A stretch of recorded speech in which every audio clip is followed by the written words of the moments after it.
ओम शांति। आज 11 সেপ্টেম্বর 2024 প্রাতঃ মুরলি। বাবাজ বলেছেন, মিষ্টি বাচ্চারা, তোমরা বাবার কাছে এসেছো নিজেদের ক্যারেক্টার্স সংশোধন করতে। তোমাদের এখন দৈবী ক্যারেক্টার্স বানাতে হবে। আজকের মুরলির প্রশ্ন, বাচ্চারা তোমাদের চোখ বন্ধ করে বসতে কেন নিষেধ করা হয়? উত্তর, কেননা দৃষ্টি দ্বারা ভরপুর করেন যিনি, সেই বাবা তোমাদের সম্মুখে রয়েছেন। যদি চোখ বন্ধ থাকে তবে ভরপুর হবে কিভাবে? স্কুলে চোখ বন্ধ করে বসতে নেই। চোখ বন্ধ থাকলে আলস্য আসবে। তোমরা বাচ্চারা তো এই স্কুলেই পড়াশোনা করছো। এ হলো source of income. Lakh lakh Padam উপার্জন হচ্ছে তোমাদের। উপার্জন করতে গিয়ে আলস্য উদাসীনতা আসা উচিত নয়। ওম শান্তি। মিষ্টি মিষ্টি আত্মারূপী বাচ্চাদেরকে বাবা বোঝাচ্ছেন। বাচ্চারা তো জানে আত্মিক বাবা পরম ধাম থেকে এসে আমাদের পড়াচ্ছেন। কি পড়াচ্ছেন? বাবার সাথে আত্মার যোগযুক্ত হওয়ার পদ্ধতি শেখাচ্ছেন, যাকে স্মরণের যাত্রা বলা হয়। বাবা এও বলেছেন, বাবাকে স্মরণ করতে করতে মিষ্টি আত্মারূপী বাচ্চারা তোমরা পবিত্র হয়ে নিজেদের পবিত্র শান্তিধামে পৌঁছে যাবে। কত সহজভাবে বুঝিয়েছেন। নিজেকে আত্মা মনে করো আর নিজের প্রীতম অসীম জাগতিক বাবাকে স্মরণ করো। তবে তোমাদের জন্ম জন্মান্তরের যে পাপ সঞ্চিত হয়ে আছে তা ভস্মীভূত হতে থাকবে। একে বলা হয় যোগ অগ্নি। এ হলো ভারতের প্রাচীন রাজযোগ, যা বাবা প্রতি 5000 বছর পরে এসে শিখিয়ে থাকেন। অসীম জাগতিক বাবাই এই ভারতে সাধারণ শরীরে প্রবেশ করে তোমাদের অর্থাৎ বাচ্চাদেরকে বুঝিয়ে বলেন। এই স্মরণের দ্বারাই তোমাদের জন্ম জন্মান্তরের পাপ কেটে যাবে। কেননা বাবা হলেন পতিত পাবন এবং সর্বশক্তিমান। তোমাদের আত্মারূপী ব্যাটারি এখন তমপ্রধান হয়ে গেছে। যা শতপ্রধান ছিল, এখন তাকে পুনরায় শতপ্রধান কিভাবে করে তুলবে, যাতে তোমরা শতপ্রধান দুনিয়াতে যেতে পারো বা শান্তি দামে ঘরে ফিরে যেতে পারো। বাচ্চাদের এটা খুব ভালোভাবে স্মরণে রাখা উচিত। বাবা বাচ্চাদের এই ডোজ দিচ্ছেন। এই স্মরণের যাত্রা তোমরা উঠতে বসতে চলতে ফিরতে করতে পারো। যতটা সম্ভব গৃহস্থ ব্যবহারে থেকে পদ্ম ফুলের মতো পবিত্র থাকতে হবে। বাবাকে স্মরণ করতে হবে আর সাথে সাথে দৈবী গুণও ধারণ করতে হবে। কেননা এই দুনিয়ার মানুষের হলো আসুরি ক্যারেক্টার। তোমরা বাচ্চারা এখানে এসেছো দৈবী ক্যারেক্টার গড়ে তুলতে। এই লক্ষ্মীনারায়ণের ক্যারেক্টার খুব মিষ্টি ছিল। ভক্তিমার্গে ওদেরই মহিমা গাওয়া হয়েছে। ভক্তিমার্গ কবে থেকে শুরু হয়েছে এটা কারুর জানা নেই। এখন তোমরা বুঝেছ। আর রাবণ রাজ্য কবে থেকে শুরু হয়েছে এটাও এখন জেনেছ। বাচ্চারা, তোমাদের এই সম্পূর্ণ নলেজ বুদ্ধিতে ধারণ করতে হবে। যখন জানো যে আমরা জ্ঞানের সাগর রুহানি বাবার সন্তান, এখন রুহানি বাবা আমাদের শিক্ষা প্রদান করতে এসেছেন। এটাও জানো যে ইনি কোনো অর্ডিনারি পিতা নন। ইনি হলেন অসীম জাগতিক পিতা, যিনি আমাদের পড়াতে এসেছেন। ওনার নিবাসস্থান হল ব্রহ্মলোকে। সবার লৌকিক পিতা তো এখানেই। বাচ্চাদের এটা দৃঢ়তার সাথে নিশ্চয় হওয়া উচিত। আমরা আত্মাদের শিক্ষা প্রদানকারী পরম পিতা পরমাত্মা, যিনি অনন্ত অসীম জগতের পিতা। ভক্তিমার্গে লৌকিক পিতা থাকা সত্ত্বেও পরম পিতা পরমাত্মাকে আহ্বান করে। ওনার যথার্থ নাম শিব। বাবা স্বয়ং বুঝিয়ে বলেন, মিষ্টি মিষ্টি বাচ্চারা, আমার একটাই নাম শিব। যদিও অনেক নামে অনেক মন্দির নির্মাণ করেছে, কিন্তু সে সবই হলো ভক্তি মার্গের সামগ্রী। আমার একটাই যথার্থ নাম, তা হলো শিব। তোমরা বাচ্চাদের আত্মাই বলা হয়। শালগ্রাম বললেও কোনো ভুল নেই। অসংখ্য শালগ্রাম আছে, কিন্তু শিব একজনই। তিনি হলেন অসীম জগতের পিতা, বাকি সবাই তার সন্তান। এর আগে তোমরা ছিলে লৌকিক সন্তান, লৌকিক পিতার কাছে থাকতে। জ্ঞান তো ছিল না, সুতরাং অনেক রকমের ভক্তি করতে। অর্ধকল্প ধরে ভক্তি করেছ। দাপর থেকে ভক্তি শুরু হয়। রাবণ রাজ্যেও ওই সময় থেকেই শুরু হয়েছে। এ হলো অতি সহজ বিষয়, কিন্তু এত সহজ কথাও খুব কম জনই বুঝতে পারে। রাবণ রাজ্য কবে থেকে শুরু হয়েছিল এটাও কেউ জানে না। তোমরা মিষ্টি বাচ্চারা জানো। বাবাই হলেন জ্ঞানের সাগর, যা ওনার কাছে আছে তাই তিনি এসে বাচ্চাদের দিয়ে থাকেন। শাস্ত্র তো ভক্তি মার্গের জন্য। এখন তোমরা বুঝেছ, জ্ঞান, ভক্তি, তারপর হলো বৈরাগ্য।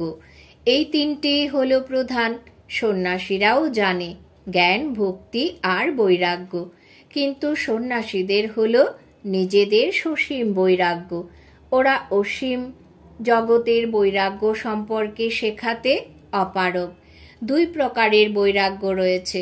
এক হলো সীমিত বৈরাগ্য, অপরটি হলো অসীম জগতের বৈরাগ্য। ওটা হলো হঠযোগী সন্ন্যাসীদের বৈরাগ্য, এ হলো অসীম জগতের বৈরাগ্য। তোমাদের হলো রাজযোগ।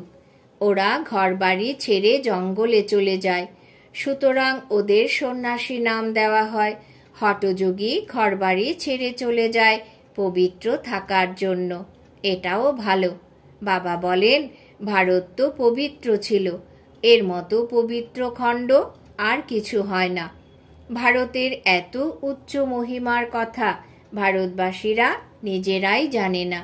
বাবাকে ভুলে যাওয়ার কারণে সব কিছু ভুলে যায়, অর্থাৎ নাস্তিক আর অনাথ হয়ে যায়। সত্যযুগে কত সুখ শান্তি ছিল, এখন কত দুঃখ অশান্তি। মূল বতনই তো হলো শান্তিধাম, যেখানে আমরা আত্মারা বাস করি। আত্মারা নিজের ঘর থেকে এখানে আসে অসীম জগতের ভূমিকা পালন করতে। এখন হলো পুরুষোত্তম সঙ্গম যুগ, যখন অসীম জগতের পিতা আসেন নতুন দুনিয়াতে নিয়ে যাওয়ার জন্য। বাবা এসে উত্তম থেকে উত্তম করে তোলেন, অর্থাৎ শ্রেষ্ঠতম করে তোলেন। ওনাকে উচ্চতমের থেকেও উচ্চ ভগবান বলা হয়, কিন্তু তিনি কে, কাকে বলা হয় এসব কিছুই জানে না। একটা বড় শিবলিঙ্গ রেখে দিয়েছে, ভেবেছে এই লিঙ্গই নিরাকার পরমাত্মা। আমরা আত্মাদের পিতা তিনি। মানুষ এটাও বোঝে না, শুধুই পূজা করে। সব সময় শিব বাবা বলেন, রুদ্র বাবা বা বাবুলনাথ বাবা বলবে না। তোমরা লিখেও থাকো, শিব বাবা স্মরণে আছে। এই স্লোগান ঘরে ঘরে লাগানো উচিত যে শিব বাবাকে স্মরণ করলে পাপ ভস্ম হবে। কেননা পতিত পাবন একজনই বাবা। এই পতিত দুনিয়াতে একজনও পবিত্র হতে পারে না, আবার পবিত্র দুনিয়াতেও একজনও পতিত থাকে না। শাস্ত্রে তো সব জায়গাতেই পতিত বলে লেখা আছে। ত্রেতাতেও বলে দেয়, রাবণ ছিল, সীতাকে হরণ করা হয়েছিল। কৃষ্ণের সাথেও কংস, জরাসন্ধ, হিরণ্যকশিপু ইত্যাদি দেখানো হয়েছে। কৃষ্ণের উপর কলঙ্ক লেপন করা হয়েছে। সত্যযুগে এসব হতেই পারে না। কত মিথ্যে কলঙ্ক দেওয়া হয়েছে। বাবার উপরেও কালিমা লেপন করেছে, দেবতাদের উপরেও কালিমা লেপন করা হয়েছে। সবারই গ্লানি করতে থাকে। সুতরাং এখন বাবা বলছেন, এ হলো স্মরণের যাত্রা, আত্মাকে পবিত্র করে তোলার। পবিত্র হয়ে তারপর পবিত্র দুনিয়াতে যেতে হবে। বাবা 84 চক্র ব্যাখ্যা করেছেন। এখন তোমাদের এটা হলো অন্তিম জন্ম। তারপর ঘরে ফিরে যেতে হবে। ঘরে তো শরীর যাবে না, সব আত্মাকে যেতে হবে। সেই জন্য মিষ্টি মিষ্টি আত্মারূপী বাচ্চারা নিজেকে আত্মা মনে করে বসো, নিজেকে দেহ মনে করো না। সৎসঙ্গে তোমরা দেহ অভিমানী হয়ে বসো। এখানে বাবা বলেন দেহি অভিমানী হয়ে, সৎসঙ্গে তোমরা দেহ অভিমানী হয়ে বসো। এখানে বাবা বলেন দেহি অভিমানী হয়ে বসো। যেমন আমার মধ্যে সংস্কার আছে, আমি জ্ঞানের সাগর, শান্তির সাগর ইত্যাদি। বাচ্চারা তোমাদেরও এমন হতে হবে। তিনি অসীম জগতের পিতা এবং সীমিত জগতের পিতার মধ্যে বৈসাদৃশ্য ব্যাখ্যা করেছেন। অসীম জগতের বাবা বসে তোমাদের সম্পূর্ণ জ্ঞান বুঝিয়ে বলেন, আগে তোমরা জানতে না, এখন সৃষ্টিচক্র কিভাবে ঘোরে, এর আদি মধ্য অন্ত এবং চক্রের আয়ু কত সব বুঝিয়ে দেন। ভক্তি মার্গে তো কল্পের আয়ু লক্ষ বছর শুনিয়ে ঘোর অন্ধকারে ঠেলে দেওয়া হয়েছে, অবনতির দিকেই নেমে এসেছে বলাও হয়ে থাকে। যত আমরা ভক্তি করব ততই পিতাকে টেনে আনব। বাবা এসে আমাদের পবিত্র করে তোলেন, বাবাকে টেনে আনে, অর্থাৎ আহ্বান করে, ডাকে।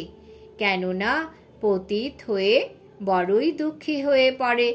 তারপর বলে আমরা বাবাকে আহ্বান করি। বাবাও তখন দেখেন বাচ্চারা সম্পূর্ণ দুঃখী হয়ে তমপ্রধান হয়ে গেছে। 5000 বছর পূর্ণ হওয়ার পর তবেই তিনি আসেন।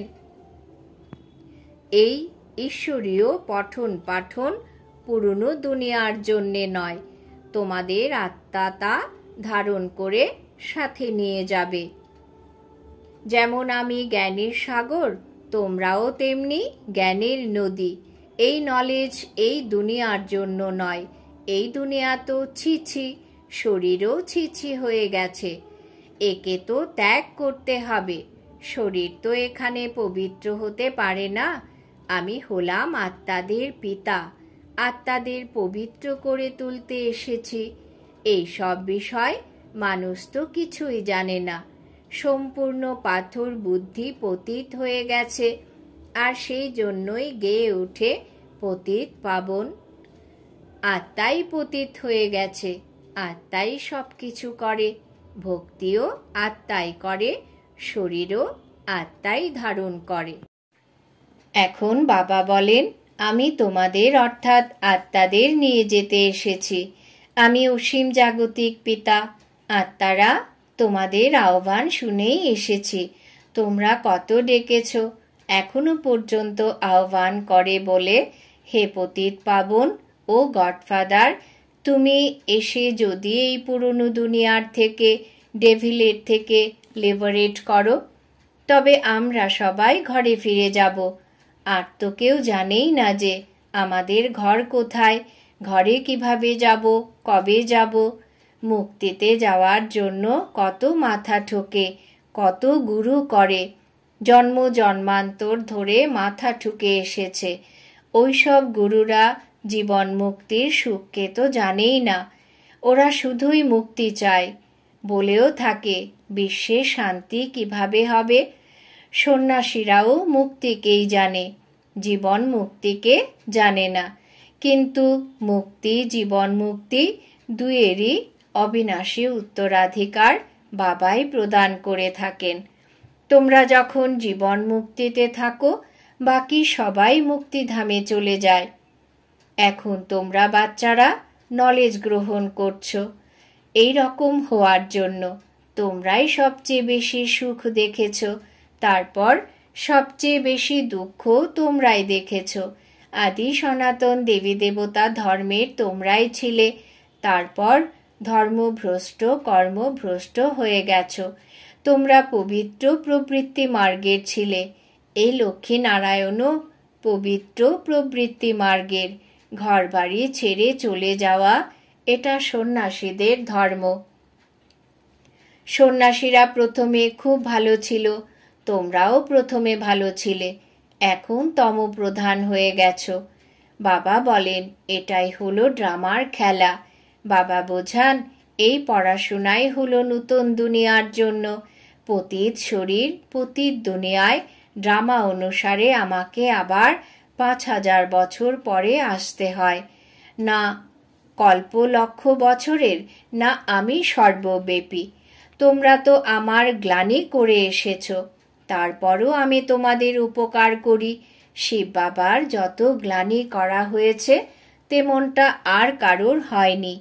যে বাবা তোমাদের বিশ্বের মালিক করে তোলেন তাকেই তোমরা বলো সর্বব্যাপী।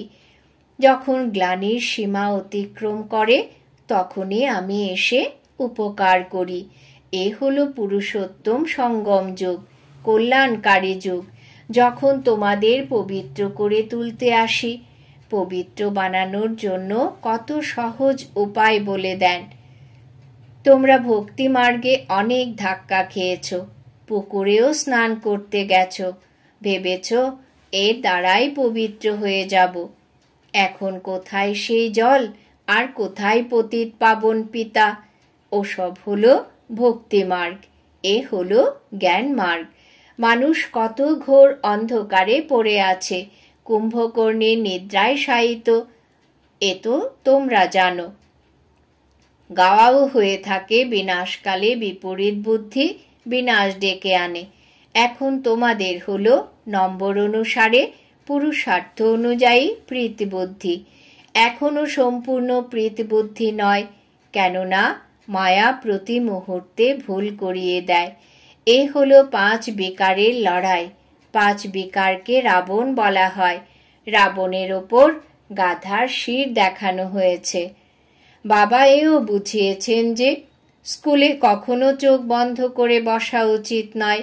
ওটা তো ভক্তি মার্গে বলা হয় যে চোখ বন্ধ করে ভগবানের স্মরণে বসো। এখানে তো বাবা বলেন এটা হলো স্কুল। শুনেছ যে দৃষ্টি দ্বারা ভরপুর করে সবকিছুর ঊর্ধ্বে নিয়ে যান, তাই তো বলা হয় যে ইনি হলেন জাদুকর। আরে তো গাওয়াও হয়ে থাকে যে দেবতারাও দৃষ্টি দ্বারা ভরপুর হয়ে যায়। দৃষ্টির দ্বারা মানুষকে দেবতা করে তোলেন যিনি, তিনি তো জাদুকরই হলেন, তাই না? বাবা বসে আত্মারূপী ব্যাটারি চার্জ করছেন, আর বাচ্চারা চোখ বন্ধ করে বসে থাকলে তাকে কি বলবে? স্কুলে চোখ বন্ধ করে বসতে নেই, নয়তো আলস্য আসে। পড়াশোনা হলো source of income, lakh lakh Padam উপার্জন।